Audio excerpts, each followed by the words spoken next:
Senator Cotton. Gentlemen, welcome. I was at Fort Myer yesterday as the Old Guard recognized several persons as honorary members of the regiment for their critical work in getting the caisson platoon back up to limited operations, and also for their work at the Carter State Funeral, where the caisson platoon and its horses and horsemen so well represented the Army and the nation.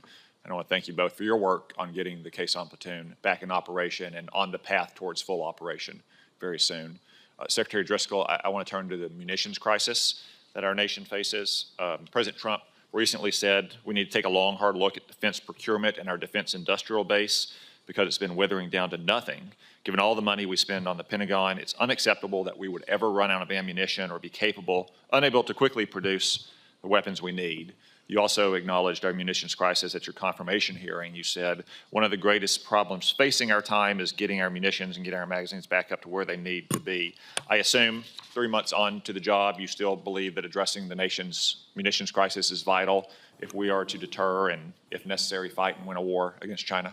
Absolutely, Senator, and I would even update and say it is, after 100 days of seeing it, it is worse than I thought at my confirmation hearing. Thank you.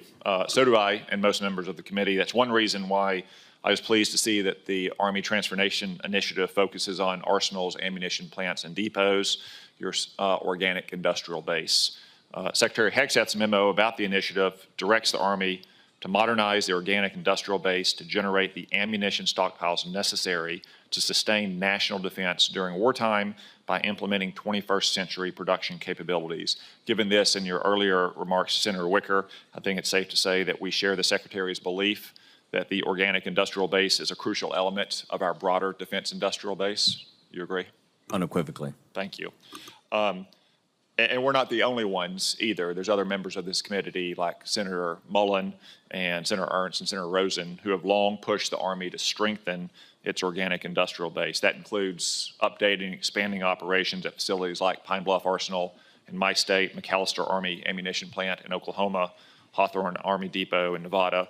All these facilities, like all of them across the organic industrial base, are underused, and we have thought for some time the Army should be expanding them to meet urgent national security needs.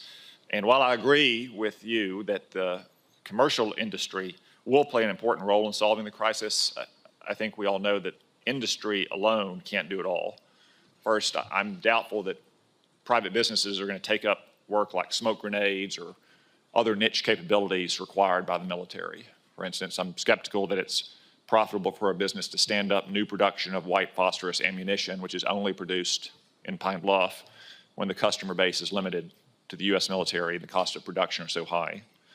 Just some rough back-of-the-envelope calculations I've made suggest it would cost around $500 million to replicate that capacity. And second, I think we've also learned pretty definitively over the last 3 years of the Ukraine war that our commercial industrial base, while vital, simply doesn't have the capacity to produce all the munitions that our nation needs and that our allies need, much less what we would need in a major conflict. So I think expanding munitions production, especially for necessary materials like nitrocellulose and RDX that are currently choke points in the munitions supply chain, will require us to leverage the inherent advantages of the facilities that you own, that the Army owns, those organic industrial base facilities like Pine Bluff Arsenal.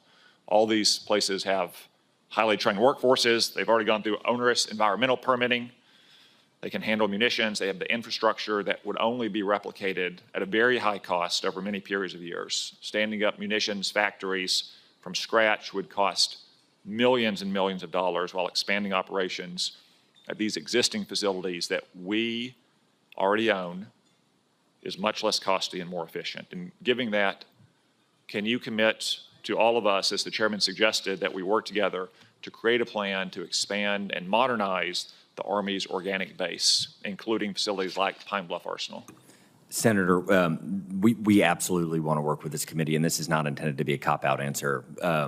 As we look at our budget, one of the fundamental problems that we have is our military construction costs, and I'll do a parallel and then bring it right back, are 68.5% more expensive than if we just built something right on the other side of our fence line. And a lot of that is statutorily driven. There are some inefficiencies from government doing it, but generally speaking, there are so many constraints on us that when we try to work within our budget to expand our munitions supplies, and we look at the math oftentimes says we're too expensive for ourselves. And so in the limited resource world that we live in, when we try to do these trade-offs, it's hard to justify. But working with this committee to try to streamline a lot of that, allocate additional resources, we are wholeheartedly in agreement that it is one of the most critical things for our country. Thank you. I think we will want to examine the math, and we'll want to work together to find a path where we can meet the nation's munitions needs, some of which will come, no doubt, from expanded private production, but some of which is going to have to come from our organic industrial base. Thank you. Mr. Secretary, we also might want to work with you on alleviating some of the constraints you referred to that you mentioned make it more expensive to work with the existing facilities.